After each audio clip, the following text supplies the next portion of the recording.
Welcome back, guys, to another episode of the Sistas Council. Once again, I'm your girl, your host, Sharonda Williams Marrow, and I am here with this young lady who needs no introduction, the beautiful Meghan James. Hi, y'all. Some of you may know her from, she is reality TV royalty, as y'all know. That is Bad Girls Club's royalty. I'm going to call it BGC royalty. Okay. I mean, because you BGC OG, right? So BGC, we did then it was Basketball Wives. Was it Miami and? It was LA and Orlando. Yes. Okay. So doing big things. The Meghan James. Hi, guys.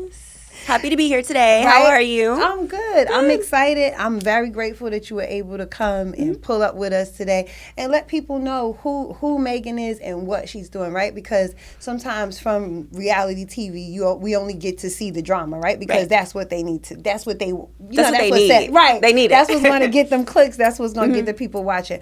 But the Sistas Council, we here because we want you to let people know who Meghan is and who else she is. Like, what else are you doing outside of reality TV? We know that was the vehicle, but that wasn't where you were trying to go to, right? Like, so tell us, who is Meghan? What is Meghan doing? Well, currently, I have a podcast. It's called the Hollywood Group Chat Podcast. I also own a blog site kind of similar to the Shade Room. We're almost at 100,000 followers, so y'all better follow. Girl. Let's go clock it. Okay. We clocking all the tea, spilling the tea, and the breaking news. I also have a nonprofit. It's based around domestic violence survivors, and I'm just out here creating content because it's what I love to do. Okay. I would say, so from Bad Girls Club, from building your own platform, what was the moment that you realized that you wanted to do more than reality TV? To be honest with you, like, I've always wanted to do more than reality TV, and I just knew that reality TV was the way. Well, at the time, because I came out on reality TV around the same time as, like, Flavor of Love and all the, like, OG reality TV shows. So that was really the first outlet to get to the next level in the entertainment industry, because girl rapping wasn't a thing back then. We had, like, Lil' Kim, but everyone now wants to be like a musician. Back in the day, it was like skill. You have to have skill. You did back in the day, but like and reality TV was the first step into the entertainment industry, especially if you didn't live in Hollywood. Agreed. Do you think that, like, you've always been very open about your plastic surgery and the different things that you did? Do you think that you being on that platform, is that made it, like, more appealing to you? Is that why you think you opted? Well, no, I got my boobs done right out of high school. When I turned 18, I started working at Hooters. And all the girls had their titties done, and they was making more money than me. And you was like, baby. And I was like, baby, I'm about to invest in yourself, honey. So the first thing I did, as soon as I saved all my money, paid all my bills, and got my boobs done. Okay. And it had nothing to do with TV, because I wasn't on TV at that time. Okay. But I've just always been a person that if you don't like something about yourself, or if you don't like a situation that you're in, a relationship, a friend, a job, fix it. So if I had the money to fix something, fix it. Okay, so for you, like, you're like, hey, I don't like it, change it. We're not going to deal with that. I would say you've been on multiple shows, right? And now you have your own podcast. What has that taught you about controlling the narrative of different situations? Because, like you said with that, like, if you don't like something, change it. So how do you think you use that in your everyday? I just feel like I don't really have to control the narrative, because I know how the industry works.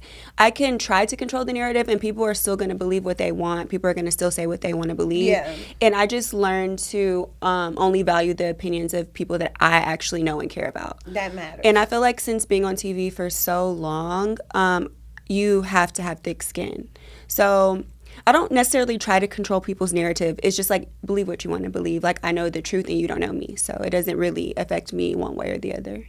What would you say is the most, the biggest misconception about who you are? I feel like everyone thinks I'm such a mean girl. Like, my personality on TV has always been the character of the bitch, like the messy bitch. So you were playing a role. Well, I mean, I feel like everybody has multiple personalities, moments. And I feel like I took that part of myself and put it on the forefront, because I know that's what's needed for reality TV. But in real life, like, I'm more of a nice person than I am a bitch. But I feel like everybody has a bitchy side to them. And if you know how the reality TV game works, you find a character within yourself, and then you put that on times 100. And that makes you memorable. Right. You have to, it's going to be amplified. So do you think that it's also one of those things like, hey, I may show up differently depending on how you show up to me?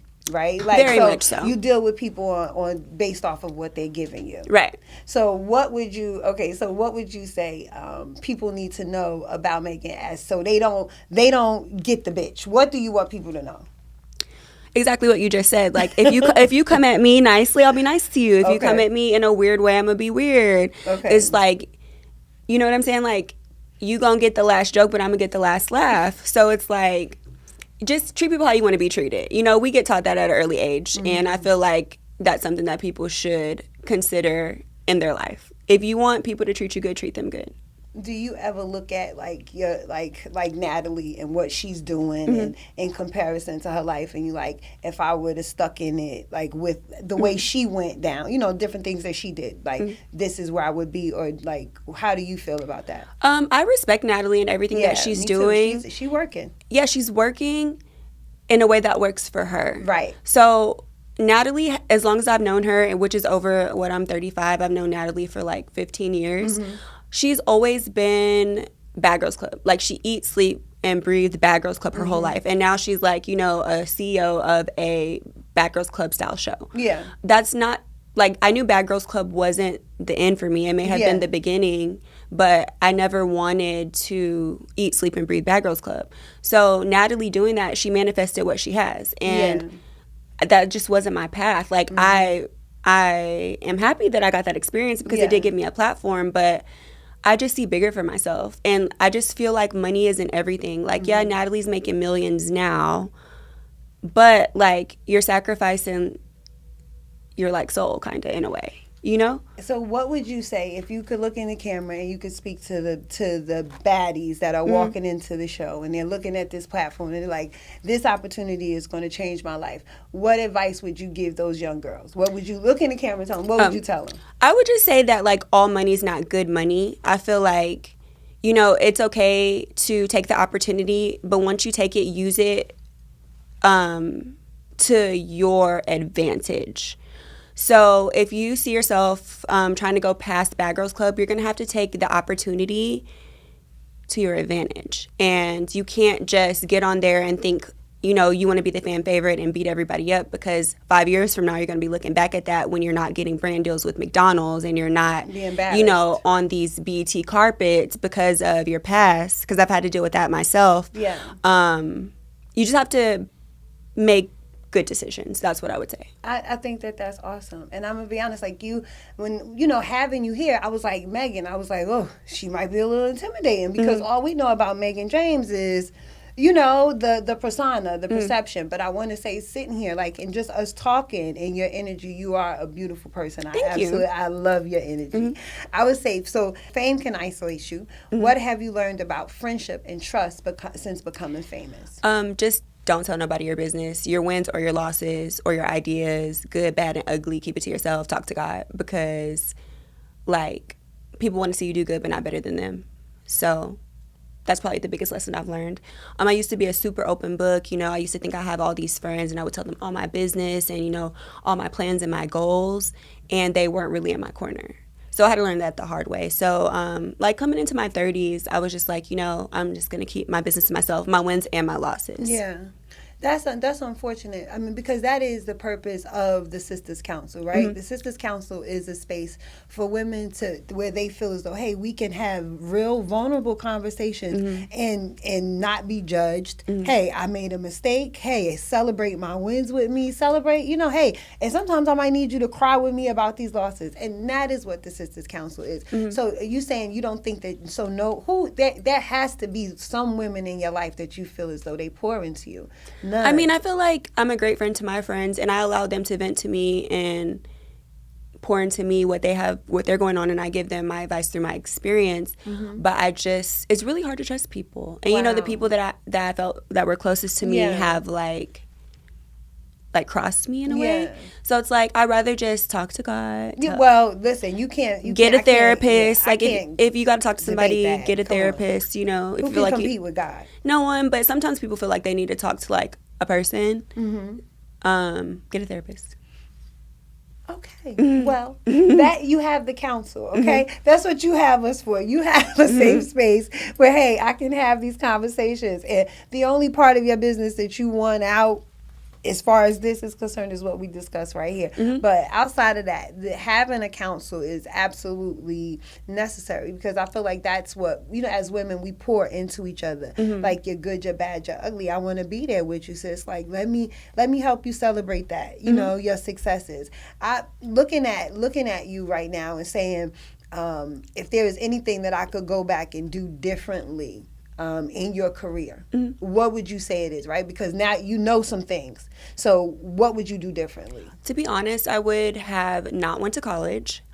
I know that sounds crazy, but I would have, because I do have a college degree. Okay. I would not have went to college, and I would not have started dating in my 20s. I would have saved it to like late 20s, early 30s to start trying to find a man, because I feel like I wasted so much time in my 20s chasing after boys. You know, and that, and it could have been focused on work. I watched you on the last episode of Basketball Wives, and you were trying to have a baby with your. Are you guys still together? Your boyfriend? Okay, that's We're still together, but how long you guys been together now? It's been almost 3 years. 3 years, but I'm 35. He's 40. Okay, so it's like this is the age where you start being serious. I was trying to like. Those stories where people find their high school sweethearts and they get married at 25 and they have 10 kids? That's what I wanted my life to be, and it was not that. Okay. I should have just kept my head in my bag, in my wallet, okay? Because I wasted so much time. Oh, you guys still trying to have a baby? I'm actually going through IVF. Well, I had my first appointment last week. So I'm in the process. Congratulations. Thank you. We're going to send good vibes over there. Please. Yes, good vibes. I would say, what role has self-forgiveness played in your growth, both personally and professionally? I would say that, I don't know if I want to call it self-forgiveness. I feel like it's just like it is what it is. Like, I tell myself all the time, like, okay, you did this, it is what it is, you have to move past it. So I wouldn't necessarily say that I forgive myself, but I've learned to not stay stuck. A lot of people like stay stuck in their like negative thoughts, or shit happens to them and they can't get over it. Like, I have been, like, I'm able to help myself move past whatever situation is going on and go to the next thing. I was watching something the other day. I thought, are you filming like a reality show as well? Like maybe like executive producing of a reality show? I have executive. I did do that. You've done that before. I'm like, I know I've seen you doing something like that. How did that go for you? It was fun. It was fun playing behind the camera. I've been on TV for so long. Right. So you were like kind of like executive producing or whatever. I got to be like the laboratory guy instead of the lab rat. Right. Do you think that's something you would do? You think you would ever direct? Yeah, I think it's so fun. Like, that was like one of my ultimate goals. Like at the end of the rainbow is to be like a reality TV producer once I was done. What would your show be? I don't know. I haven't really thought about it. Like, I don't know if I would want to do something like Bad Girls Club, but I'm super into competition shows. Like, I love like the Love Island. Yeah. And like the challenges. Like, I'm into those shows. Okay, I think that you would do great with that. I think that you would do great with that. Even if you did something like, hey, coming out of the reality shows, girls like, hey, we get a boot camp, show you what not to do. You know what I mean? That might be the way. Like, hey, let me show you how to create a brand, create a business. Let me show you what to do with that. Because those things are important, and people don't teach you that stuff. Yeah, and that's what I'm saying. I think you would be a great role model, because look at what you've done in the industry, right? Because that's coming from reality TV. It's not easy to have this stability to keep going. Yeah, to sustain. How do you say it? Sustain in that industry. That's what I was trying to say. So speak to the woman who's reinventing herself in silence, and what would you tell her about owning her past and rewriting her future? I just feel like you wake up and there's a new 24 hours in the day.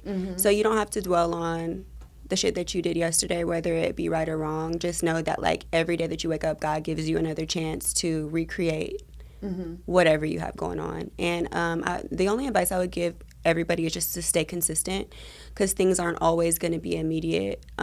Even as like a reality TV star with over 1.2 million followers on Yes. Instagram. Mm-hmm. Like, you know, I'll drop a product or I'll drop this or I'll drop that and it doesn't sell out immediately. Mm-hmm. Like, you know, it's very discouraging because you're like, all these people follow me. I have all these Yeah. fans.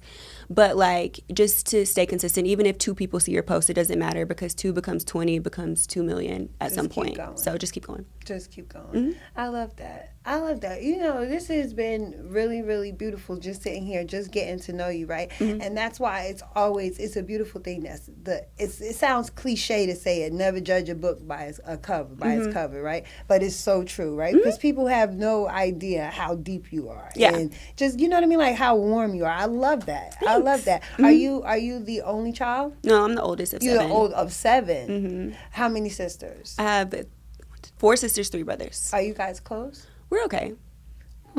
Like, we're not, like, best. Like, everybody's grown. They have their own lives. Everybody has kids. So it's, like, we could be closer, but we're, like, everybody lives in different states, you know? Okay. So it's, like, when we speak. Like, you know, we check on each other, but we're not, like, family reunion close. Like, everybody lives in their... Who's your best friend? My best friend? I mean, I have a best friend. Her name's Natalie. She No, lives I in mean, Miami. that is She your lives in Miami. Yeah, that's what my I'm saying. sister. That's your counsel. She's your counsel. Yeah, but even still, I'm not about to tell her. I don't tell her everything either because, you know, people fall out and then your business is all over the internet. You think? See, that's never a friend. If I feel like I don't feel that way about her personally, but Yeah. I've had experiences with other people that make You me in have the back some of my PTSD. head. Yeah, it's just like, I don't know, I'm not going to tell her this, you so know? you feel like you keep a little bit back. So you be like, I sprinkle out and then I hold something It's like back. I don't repeat things that I don't want to be repeated. So I understand. I can understand that, but that's also a difficult place, right? Because that's like you compartmentalizing your pieces of yourself. Yeah. And you shouldn't have to do that in your friendships. Right? Okay, guys, so we are going to introduce the Sistas Council, the council confession cards.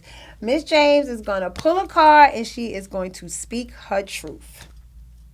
Yes, eeny, meeny, miny, mo. Okay, it says, which one had the better anthem, No Scrubs or Independent Women?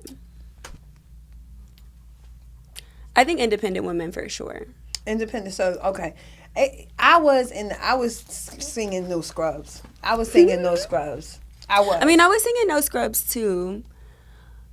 No Scrubs is in all moment. Yeah, I mean, it was Scrubs. Maybe Scrubs was the better anthem because then they made the remix where the man was like, I don't want no pigeons. Okay, maybe you're right. Yeah, maybe you're right. Yeah. We was riding in the passenger side Of my best friend's ride. Yeah, You're right. You're right. Let me pull another one. Okay, go ahead.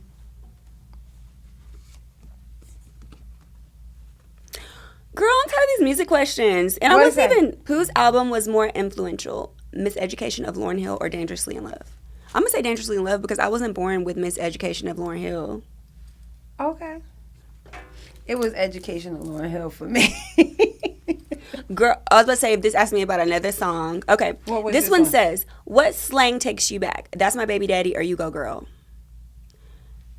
Really both, because You Go Girl reminds me of Martin. And I love Martin. Yes. But That's My Baby Daddy. Like, people still be saying that. So They do still say that. It's like it's trying to see which era were you from, like which slang. I love that. Okay, I'm gonna pull one. Let's see. We got. Ooh, who had the most iconic clapbacks? Nene Leakes or Kenya Moore?